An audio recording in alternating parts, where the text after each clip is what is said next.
क्योंकि इस वक्त तमाम जानकारी के साथ नोएडा से जुड़ गए हैं। सबसे पहले गाजियाबाद का रुख करते हुए कुमार, वहां पर इस वक्त धीमी गति से मतदान चल रहा है क्योंकि इस वक्त गर्मी अपने पीक पर, अपने चरम पर पहुंच गई है। क्या तस्वीरें बता रही हैं? देखिए, तस्वीरें जो हमें उम्मीद थी उससे कहीं बेहतर हैं। आपको हम थोड़ी तस्वीर दिखाते हैं कि लोगों का रुझान जो दोपहर के वक्त थोड़ा धीमा होता है आमतौर पर, वो अभी भी उत्साहित नजर आ रहे हैं और कई सारे युवा वोटर्स भी हमें यहाँ पर नजर आ रहे हैं जो इस समय मतदान केंद्रों का रुख कर रहे हैं। तो ये एक बड़ी अच्छी, एक बहुत जो सुखद तस्वीर है वो हम यहाँ पर गाजियाबाद से दिखा रहे हैं। और ये खासतौर पर इंदिरापुरम इलाका है, साहिबाबाद विधानसभा क्षेत्र है, जहाँ पर सबसे धीमी गति से मतदान होता है। 1 बजे तक 30% वोटिंग भी नहीं हुई है साहिबाबाद क्षेत्र में। तो अगर इस तरीके से दोपहर के बीत जाने के बाद भी यहाँ पर लोग आ रहे हैं, बड़ी संख्या में आ रहे हैं, बच्चे भी आ रहे हैं, युवा भी आ रहे हैं, तो ये एक अच्छी तस्वीर। सबसे बड़ा लोकसभा क्षेत्र है, न सिर्फ उत्तर प्रदेश का बल्कि देश भर में 29 लाख वोटर कहीं पर भी नहीं है। इसीलिए सबसे ज्यादा उम्मीद भी की जाती है इस लोकसभा क्षेत्र से कि यहाँ के वोटर जितनी बड़ी तादाद में है उतनी बड़ी तादाद में निकले भी उत्साह के साथ, वोटिंग में हिस्सा ले और जो प्रजातंत्र का ये महापर्व है उसके भागीदार बने, अपने जो भी प्रतिनिधि हैं उनको चुनकर के यहाँ से संसद भवन में जरूर भेजें। तो ये एक अच्छी शुरुआत है।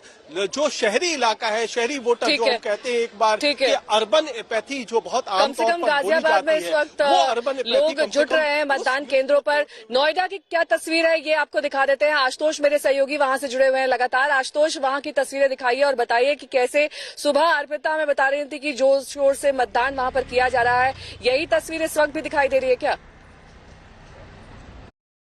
ये वाला लेते हैं। Inverter AC. आप गैम्बलर हो ना?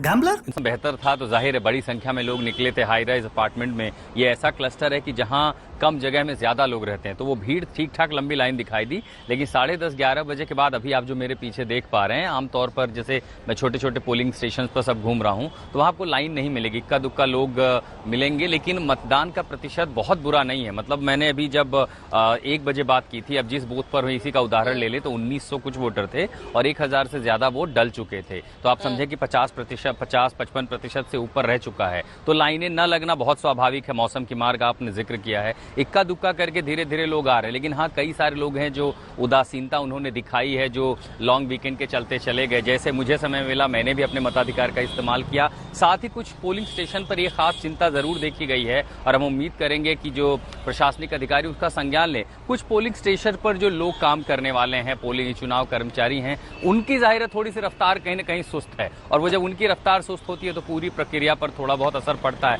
अब लोग सोचिए घर से निकल करके भी आए, तपती धूप में इंतजार भी करें और उसके बाद अगर प्रक्रिया स्लो हो जाए तो कहीं ना कहीं नाराजगी भी दिखाई देती है। तो अगर उसको दुरुस्त कर लिया जाए तो ये संभव है कि जैसे हमें निराशा देखने को मिली पहले चरण में, संभवतः दूसरे चरण में आप कुछ उम्मीद देखें। क्योंकि मैं देख रहा हूं अभी, देखिए कि 3-4 लोग, 5 लोग जैसे जैसे गुट बना करके अपने घरों से एक दूसरे के साथ, दोस्तों यारों रिश्तेदारों के साथ निकल करके कम से कम वोट देने आ रहे हैं। और उम्मीद कर सकते हैं कि पहले चुनाव से कम जो पहला चरण था उससे बेहतर नतीजे हम दूसरे चरण के मतदान में। 2 अन्य सहयोगी इस वक्त तमाम जानकारी के साथ जुड़ गए हैं। जोधपुर से मेरे सहयोगी हिमांशु इस वक्त जुड़ गए हैं, नांदेड़ से इस वक्त अभिजीत जुड़ गए हैं। सबसे पहले हिमांशु, आपका रुख करते हुए, सुबह से लेकर अब तक करीब हम यूं माने कि 7 घंटे का वक्त बीत चुका है। 7 घंटे में कितने फीसदी मतदान जोधपुर में हुआ? जिस पोलिंग सेंटर में आप मौजूद हैं वहां की तस्वीरें दिखाइए।